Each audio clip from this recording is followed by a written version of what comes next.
Bryson DeChambeau. Controversy explodes after Rory McIlroy speaks out. The words hung in the Southport air like the horror rolling off the Irish Sea. I won't pretend to be up here and defend Bryson. I'm not particularly fond of him.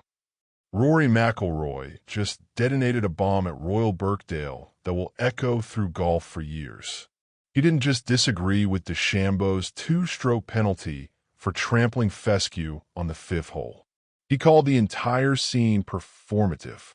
He accused his greatest rival of holding the tournament hostage.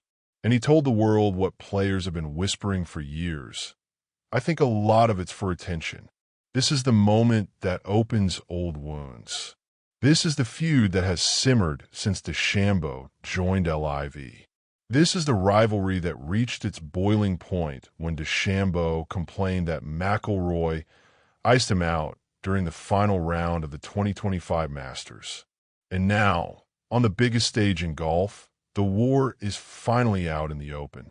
This is behind the fairway, and the controversy has only just begun. Royal Birkdale's fifth hole was supposed to be just another challenge on one of the world's greatest links courses. Instead, it became the center of a firestorm that threatened to tear the 154th Open Championship apart.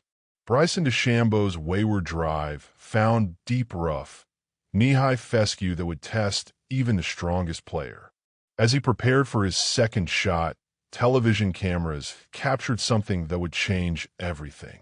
DeChambeau appeared to trample down the long grass behind his ball, clearing a path for his backswing and improving his lie. The two-time U.S. Open champion made bogey and finished his round with a 4 under 66, putting him at 7 under and just one shot off the lead. But the R&A had already begun reviewing the footage, and when DeChambeau walked off the 18th green, officials were waiting.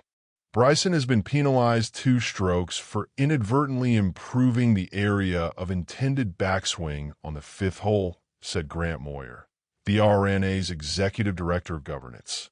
I'll stress that this applies even when the action is accidental, as it was in Bryson's case. The penalty dropped DeChambeau from solo second to a tie for 5th, 3 shots behind Australian leader Lucas Herbert. But the real drama was only beginning. What followed was unlike anything the Open Championship has ever seen.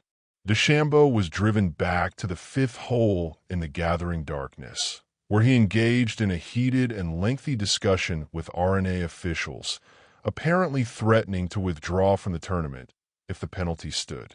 The two-time major winner spent more than 20 minutes in the recorder's office, emerging only to say, "Are you guys having a great night?" "I'm having a great night." He then headed to the driving range as the sun set, hitting balls deep in the night while his agent Brett Falkoff told reporters, "We'll see if he shows up tomorrow." The rest of the field did not learn their official third-round tee times until nearly 11 p.m., a delay that infuriated players. Marco Penge, an English player staying an hour from the course, called it a bit of a joke, really. Justin Thomas expressed his frustration on social media.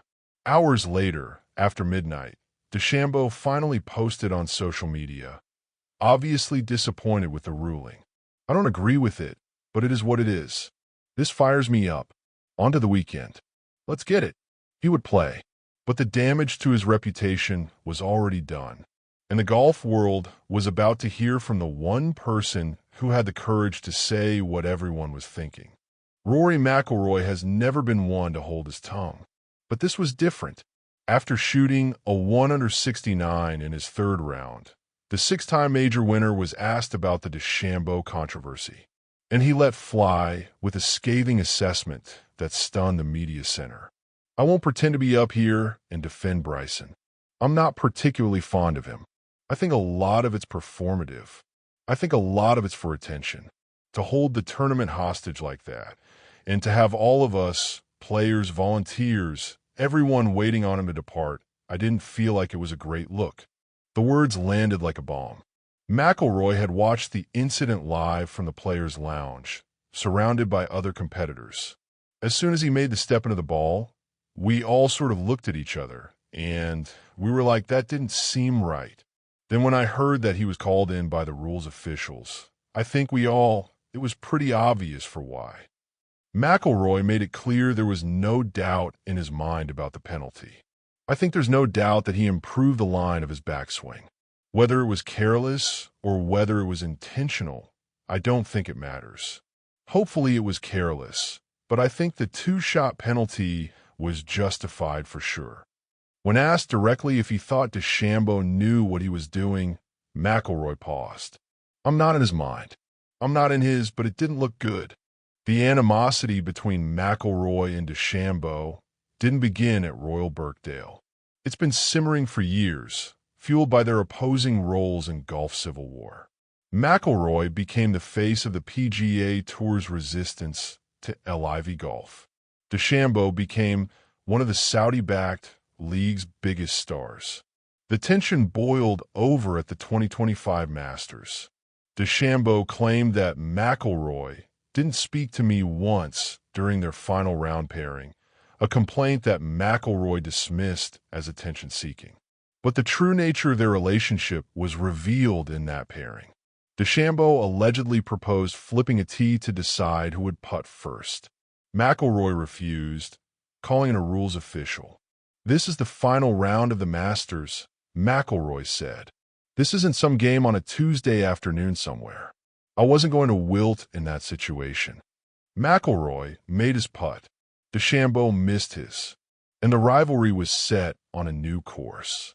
Now, at the Open, with DeChambeau's actions delaying the tournament for everyone, McIlroy's frustrations finally boiled over. Late night for everyone, he said. To hold the tournament hostage like that, I didn't feel like it was a great look. McIlroy's words have reignited a feud that was never truly extinguished. The golf world is now divided. Some players and fans have defended DeChambeau, pointing to the R&A's own statement that the infringement was inadvertent. Max Homa, DeChambeau's longtime friend, told reporters, I only saw one angle, and in my opinion, I didn't agree with the ruling. I've known Bryson for a very long time, and he's an interesting human at times, but I know he would never cheat the game of golf. Others support McIlroy's assessment. DeChambeau's media strategy this year has also drawn criticism. He has declined to speak to traditional media throughout the major season, speaking only to LIV reporters. McIlroy, who has faced his own scrutiny over media avoidance, has acknowledged the tension between media responsibility and player preferences. The controversy has also prompted a broader discussion about player conduct. Jon Rahm was given an official warning under the tournament's serious misconduct policy for throwing a club. The R&A is enforcing its new code of conduct strictly. The debate now extends beyond Birkdale. Is golf changing for the worse? Or are we simply watching a sport grappling with its own growing pains? The 154th Open Championship has become something more than a test of golf. It has become a battleground for the sport's soul. Rory McIlroy and Bryson DeChambeau represent two competing visions of the game. One is rooted in tradition, respect, and the unwritten rules of etiquette. The other is a blend of power, entertainment, and the relentless pursuit of attention. For McIlroy, DeChambeau's actions at Royal Birkdale crossed a line. I think a lot of it's performative. I think a lot of it's for attention. For DeChambeau, the penalty was a personal attack on his integrity.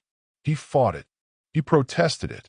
And while he ultimately returned to play, his behavior has left a stain on this year's tournament.